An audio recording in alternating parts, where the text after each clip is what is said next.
Last year, grabe yung support ang pinakita ng mga client namin dito sa shop.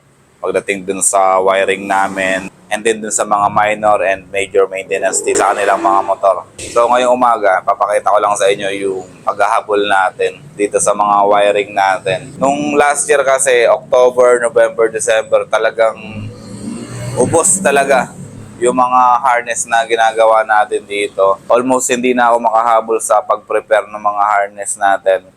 Pero ngayon January, nakakabawi-bawi na ulit ako. Nakikita niyo naman, nakakapag-vlog na ako ulit. Last year kasi, wala talaga akong time mag-video, wala akong time magpakita ng mga motor kagaya nito. Yung mga ginagawa natin dito kasi, ako yung tagagawa ng mga harness na yan, and then sila yung tagakabit. So ako naman, naghahabol ako ng naghahabol. Wala akong time para mag-vlog, wala akong time para ipakita sa inyo yung mga ginagawa natin dito last year. So ito, ngayon nakakahabol ulit tayo. Ito yung mga ongoing natin na harness, mga nakabitin dito. Ongoing pa rin to. Ito yung mga new version natin ng harness. Ayan, mga new version na yan. Ipapakita ko sa inyo kung bakit new version yan sa mga susunod na araw. Ipapakita ko sa inyo kung bakit meron tayong new version and bakit tayo merong old version. Nagta-transition na tayo sa mga new version ng harness natin. Ayan, makikita nyo dito, meron siyang animan. Dito meron siyang, asan na yung limahan natin? Ito, meron tayong limahan dito, meron tayong apatan, meron tayong tatluhan. Ayan, marami tayong ongoing na harness na ginagawa. Ayan, nakikita nyo yung mga nakasabit. Hindi pa tapos yung mga yan. Kasi nakikita nyo naman, wala pa siyang balot. Ongoing pa rin yan. Ang tapos na natin yung mga kagaya nito. Ito yung tapos natin. For example, ito sa NMAX version 1, version 2, version 3. Ginawa ko na to na all-in-one sa NMAX.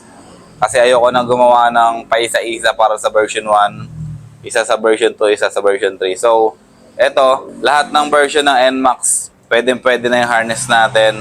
All goods na yan, compatible na yan, wala tayong magiging problema dyan. Sa ADB naman, ADB 160, marami tayong stock, marami tayong ongoing na harness. Antay-antayin nyo lang matapos tong mga to. And meron pa tayo dito. Meron pa tayo ditong almost 300 pa na socket.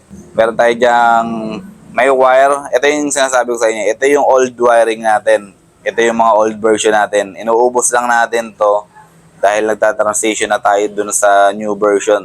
Yung new version natin, para lang may idea kayo dun sa ginagawa natin new version. Ito yung bago nating socket. Nakikita nyo, wala pa siyang wire.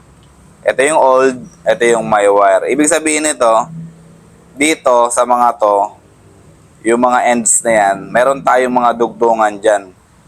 Kapag gumagawa tayo ng harness, gusto natin pahabain yung wire na to, so magdudugtong tayo dyan. Dito sa new version natin, yung mga wire natin na mahaba, iti-terminal na natin, isusuksok na natin dito, diretso na siya sa kung saan man papunta. Wala na siyang dugtong, hindi na siya kagaya nito.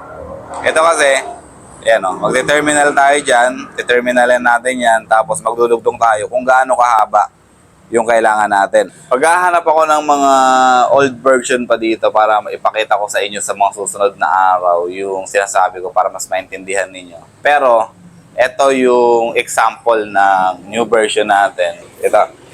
Kunin ko lang tong isang piraso dito. Hindi pa tapos to eh. Ongoing pa lang to. Ayan o. Wala na siyang dugtong. Mula dito sa socket. Wala na siyang dugtong. Papunta dito sa battery natin. Dire-diretso na yan. Ito yung sa MDL, yung pula. Yan yung color-coded natin dito na mga wire. Tapos ito naman yung para sa horn. Itong kulay blue. Kung mapapansin nyo dito, ayan, para siya pula, ito, yung socket, tapos ito. Pag pinagsama ko yan, magdudugtong ako nyan. Magdudugtong ako para humaba siya ng ganito. Okay? So, sa mga susunod na araw, discuss natin yung mas mahaba yan. Kung bakit siya old and kung bakit siya new version. Okay? So, bawi tayo sa inyo. Ipapakita ko sa inyo yung mga latest project natin dito sa shop pagdating sa wiring. Okay? Maraming salamat. Follow nyo ako, JR Motoworks, and then subscribe kayo sa channel namin, JR Motoworks, dito sa YouTube. And then ako rin, follow nyo rin ako sa another Facebook page natin, Kuya Germs. Maraming salamat. See you dito sa shop.